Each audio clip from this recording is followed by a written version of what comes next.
Hello friends, welcome to college world. আশা করি সবাই ভালো আছেন। একটা একটি ভিডিও আজকে আপনাদের সাথে শেয়ার করছি, আশা করছি শুরু থেকে শেষ পর্যন্ত দেখবেন। যেহেতু ধারাবাহিকভাবে ভিডিওগুলো দিচ্ছিলাম, তো ওভাবেই ভিডিওগুলো দিয়ে যাচ্ছি। এই যে কয়েকদিন আগে যে বাবার বাড়িতে গিয়েছিলাম, সেই ভিডিওটাই। এখানে সূর্যবাবু দুষ্টুমি করছিল। সূর্যবাবু দাদু বাড়িতে গেলে কিন্তু মহা খুশি হয়ে যায়। শুধু সূর্যবাবু না, আমরাও কিন্তু ছোটবেলায় যখন মামার বাড়িতে যেতাম, কি যে আনন্দ হতো। দাদু বাড়িতে আসলে মজাটাই আলাদা। আর দাদু দিদিমণি যদি থাকে তাহলে তো কথাই নেই। দাদু দিদিমণি থাকলে মামার বাড়ি মনে হয় স্বর্গ। তো যাই হোক, আমারও অনেক স্মৃতি আছে আমার দাদু বাড়িতে। ছোটবেলায় যখন যেতাম, ওই গল্প করলে আসলে শেষ হবে না। আমার সবচেয়ে সুন্দর মুহূর্ত হচ্ছে আমার দাদু বাড়িতে কাটানো সময়গুলো। তো যাই হোক, এই যে মাকে নিয়ে যাচ্ছি অনেক দূরে, মাকে নিয়ে যাচ্ছি আমার বাসায়। 300 ফিটের রোডটা দেখলেই ভিডিও করতে ইচ্ছে করে, এত সুন্দর হয়েছে রোড, দেখলেই একদম শান্তি শান্তি লাগে। তো যাই হোক, মাকে ভুলিয়ে ভালিয়ে নিয়ে এসেছি। আসলে মা যদি আমার বাসায় আসে আমার খুব ভালো লাগে। সব সন্তানের কাছেই মনে হয় এটা, মা কাছে থাকলে মনে হয় অন্যরকম একটা শান্তি। আর এদিকে বাসায় এসেই দেখি এই যে সুজিতবাবু মাছ নিয়ে এসেছে, কই মাছ। তো কই মাছগুলোকে ভালো করে কেটে বেছে ধুয়ে এখন হচ্ছে রান্নার পর্ব চলবে। তো সবচেয়ে প্রিয় মাছের মধ্যে আমার কই মাছও একটা। তো কই মাছগুলোকে আমি ভালো করে ভেজে নিলাম।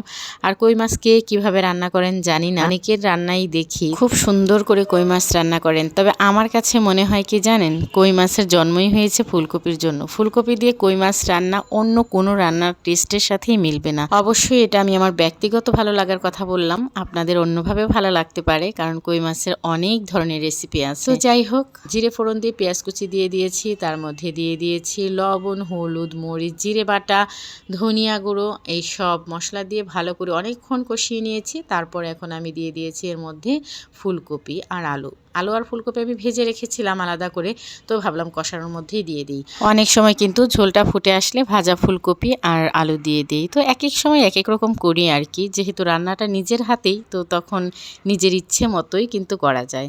তো যাই হোক, ভালোভাবে কষিয়ে নিচ্ছি। অনেকক্ষণ যাবত এটা কষাতে হবে, দেখতে হবে শুধু ফুলকপিগুলো যেন ভেঙে না যায়। তো যাই হোক, এখন ভালোভাবেই কষানো হয়ে গিয়েছে, তেলটা প্রায় ছেড়ে এসেছে। যখন তেলটা ছেড়ে আসবে তখনই ঝোলের জন্য জলটা দিতে হয়। তো এই যে ঝোলের জন্য জল দিয়ে দিয়েছি। কালারটা দেখেছেন, কালারটা কিন্তু দারুণ এসেছে। কিছুক্ষণ ফুটে আসলে এখন দিয়ে দিব এর মধ্যে মাছ।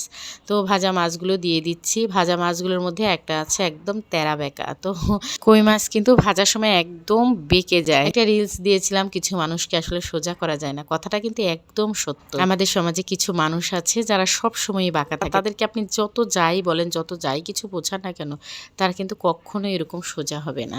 তো যাক, ওগুলো মানুষের ধর্ম, একজন এক এক রকম। কই মাছ রান্না করবো আর ধনিয়া পাতা দিব না, সে তো হতেই পারে না। তো যাই হোক, কাঁচামরিচ আর ধনিয়া পাতা লাস্টে দিয়ে দিলাম। এখন কিছুক্ষণ জাল করে নামিয়ে নিব।